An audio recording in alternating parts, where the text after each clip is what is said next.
Time management કરતાં શીખવું. આજે કાનજીભાઈ બધાને એપ્રિશિએટ કર્યા, બધાને આવકાર્યા કે ભાઈ 4 વાગ્યાનો સમય કીધો તો પણ 4:30 સુધીમાં આવી ગયા.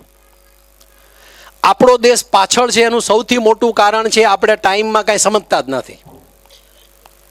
હોતા હૈ અને ચલતા હૈ, એટલા માટે પાછળ છીએ. પણ જો હવે આપણી આવનારી પેઢીને તમારે પાછળ રહેવા દેવી ના હોય તો તમારે તમારા બાળકોને સમયની મહત્વતા સમજાવવી જોઈએ. અને એ સમયની મહત્વતા ત્યારે સમજાય કે તમે પોતે સમયનું પાલન કરો. અહીંયા 4 વાગ્યાનો સમય લખવામાં આવ્યો તો એનો મતલબ છે કે 4 વાગે બધે આવવાનું જ છે. પછી 4:30 વાગે આવો, 5 વાગે આવો, 5:15 વાગે આવો, આવી રીતે ન જ ચાલે. જે સમાજ સમયને માન નથી આપતો એ સમાજ ક્યારેય આગળ વધી શકતો નથી. એટલે સુખી થવા માટે સમયનું પાલન કરવું, અનુશાસન કરવું. કોઈને કીધું હોય કે હું 8 વાગે તમારી ઘરે આવીશ તો 8 વાગે ત્યાં જવું જ જોઈએ તમારે. કોઈને કીધું હોય કે હું ફલાણી તારીખે આવીશ અને પછી આગલે દિવસે તમારે કોઈ અચાનક કામ આવી ગયું કે મારાથી નહીં અવાય તો સામેથી, હવે તો બધાને વ્યક્તિ દીઠ બધાની પાસે ફોન છે તો ફોનથી જાણ કરી શકે ભાઈ કાલે હું અડચણ છે આવી શકવાનો નથી. આ પણ જાણ કરવી આપણી જવાબદારી છે કે જેથી કરીને આગલો માણસ ના અટવાય. એ તમારી રાહ જોઈને બેઠો ને તમે જાઓ ને છેલ્લી મિનિટે એને ખબર પડે કે ભાઈ પધારવાના નથી કે બેનશ્રી આવવાના નથી, તો એ પણ ખોટું છે. એટલે ટાઈમ મેનેજમેન્ટ શીખવું પણ અતિ જરૂરી છે. આગલી પેઢી, હવે આપણે તો પોણે પહોંચી ગયા, પણ હવે આગલી પેઢીને જો આપણે સાચો રસ્તો બતાવવો હોય તો આપણા જીવનમાં આ બધું અપનાવવું અતિ જરૂરી છે.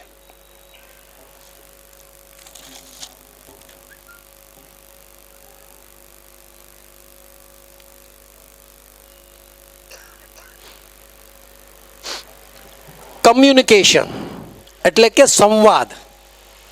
ઘરના સભ્યોની વચ્ચે જે બોલવાનો વ્યવહાર છે એને અરીસા જેવો રાખવો. અરીસામાં આપણે જોઈએ ત્યારે મોઢા ઉપર જે હોય એ કાંઈ પણ છુપાયા વગર દેખાય છે આપણને.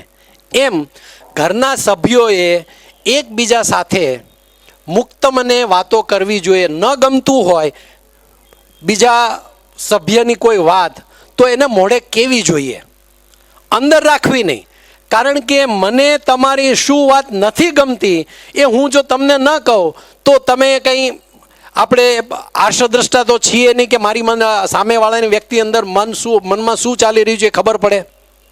ઘરે રીંગણાનું શાક બનાવ્યું હોય અને ભાવતું ન હોય અને મોઢું બગાડીએ એના કરતાં એમ કહીએ કે ભાઈ મને રીંગણાનું શાક નથી ભાવતું, કાલથી બટેટાનું કરજે, તો કેટલું સુખ થઈ જાય. પણ મોઢું ચડાવીને ફરીએ તો એ ઉપાય એનો સરળ, એનો કોઈ સોલ્યુશન આવે નહીં. એટલે જે ઓપનનેસ છે કમ્યુનિકેશનની અંદર, કુટુંબની અંદર, સભ્યોની અંદર સંપૂર્ણપણે ઓપનનેસ હોવી જરૂરી છે. અને જ્યારે તમારા બાળકો મોટા થાય ત્યારે બાળકો સાથે મિત્ર ભાવે રહેવું એ પણ અતિ જરૂરી છે. અને છેલ્લું, અત્યારે આ કમ્યુનિકેશનની વાત આવી એટલે ફોન એ કમ્યુનિકેશનનું સૌથી મોટું માધ્યમ છે.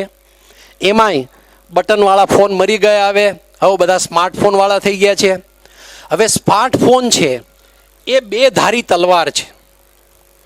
આનાથી તમે આખા વિશ્વ સાથે જોડાયેલા તો છો, પણ તમારા પોતાનાથી તમે તરછોડાઈ જઈ રહ્યા છો. આપણા ઘરની અંદર આપણે ચપ્પુ રાખીએ છીએ. એ ચપ્પુ સબ્જી સમારવા માટે કામ લાગે, કપડું ફાડવું હોય તો એના માટે પણ કામ લાગે, બીજું કંઈ અટવાઈ ગયું હોય ક્યાંય કાંઈ તોડવું હોય તો એના માટે કામ લાગે. પણ એ ચપ્પુને પેટમાં નાખીએ તો શું થાય? તો દવાખાને જવું પડે અને વધારે ઈજા થઈ ગઈ તો ઉપર જતા રહીએ. એમ ફોન છે એ 2 ધારી તલવાર છે. આજે આપણને અજાણતા પણ એવી ટેવ પડી ગઈ છે કે 2 મિનિટે ફોન જોઈએ છીએ, 5 મિનિટે ફોન જોઈએ છીએ. કોઈના ઘરે આપણે બેસવા ગયા હોય તો આપણે ત્યાં સોશિયલ કનેક્ટિવિટી એટલે કે સામાજિક વાણાતાણા બાંધવા માટે ગયા છીએ. એકબીજાનું સુખ દુઃખ, એકબીજાને સમજવા, જીવનશૈલી સમજવા માટે જઈએ છીએ. પણ એની ઘરે આપણે ફોન લઈને મંડી પડીએ, કાં વોટ્સઅપમાં લાગી જઈએ, કાં ફેસબુકમાં લાગી જઈએ, તો એ છે એ ચપ્પુ પેટમાં નાખ્યા જેવી વાત છે. અને અત્યારે હવે તો નવી વાત પ્રચલિત થઈ રહી છે કે જેમ એકાદશીનો ઉપવાસ રાખીએ છીએ એમ હવે ફોનનો ઉપવાસ રાખવા પણ શીખવું પડશે આપણે. હવે આવી સભા બેઠી હોય, આ સભા કોક પ્રયોજન માટે બોલાવેલી હોય, એમાં તમે ફોન સાયલેન્ટ ના કરો અને રિંગ વાગે એટલે પાછા અહીંયા ફોનમાં જામી પડો. આપણે એક જામી પડીએ ફોન ઉપર અને આજુબાજુ બીજા 10 કે 20 જણા છે એને ડિસ્ટર્બ પણ કરીએ. હવે તમને રસ ના હોય સભામાં, એવું બની શકે, તો તમારે ઊભા થઈને જતું રહેવું જોઈએ. બીજા 10 જણને ડિસ્ટર્બ કરવાનો આપણને કોઈ અધિકાર બનતો નથી. એટલે ફોન છે એ જરૂરી માધ્યમ છે આજે, એના વગર ચાલી શકે એમ નથી. અત્યારે તો એવું પણ કહેવાય કે ફોન ઘરે બૈરું ઘરે ભૂલી જઈએ, ક્યાંક બહાર જતા હોય તો ચાલે, પણ ફોન ભૂલી ગયા તો નહીં ચાલે. આવું જ્યારે મહત્વ જે ટૂલ્સ છે, જે સાધને આપણા જીવનમાં ઊભું કરી દીધું છે, એ આજનો જે સ્માર્ટફોન છે એને જ્યારે 2007માં એપલ કંપનીના સ્થાપક સ્ટીવ જોબે જ્યારે સમાજ સામે મૂક્યો અને પછી જ્યારે મૃત્યુના બિછાના ઉપર હતા, ત્યારે એક લેખક એની આત્મકથા, એની બાયોગ્રાફી લખવા માટે સંશોધન કરતા હતા. એ એમનો ઇન્ટરવ્યૂ લેવા ગયા, ત્યારે એમણે પૂછ્યું કે આ ફોનનું મહત્ત્વ શું છે. ત્યારે એમણે એવું કીધું કે આ ફોનનું મહત્ત્વ અતિ છે, પણ આ ફોન છે એ દારૂ કરતાં પણ વધારે નશાકારક છે, એટલે મેં મારા બાળકોને આઈફોન કે આઈપેડ આપ્યું નથી. એ જ્યારે ઉંમરલાયક થશે અને સમજણ આવશે ત્યારે જ હું એને આપીશ, અથવા તો એની જાતે લેશે. આ ફોનનો જે શોધક છે એ આ વાત કરી રહ્યો છે, બીજો ત્રીજો નહીં. અને એ ફોનને આપણે જ્યારે જીવનનું માધ્યમ બનાવ્યું છે, ત્યારે અગેઇન પાછું પહેલી જે વાત કરી, વિવેક બુદ્ધિ. ફોન જ્યારે જ્યારે હાથમાં લ્યો ત્યારે વિવેક બુદ્ધિને તમે હાથમાં રાખજો. પહેલાં આપણે ગામડેથી આવતા, અઠવાડિયે અહીંથી કાગળ લખીને મોકલતા, અને તોય ખબર પડી જતી કે હવે મારો દીકરો કે મારી દીકરી સહકુશળ છે, કાંઈ વાંધો આવ્યો નથી.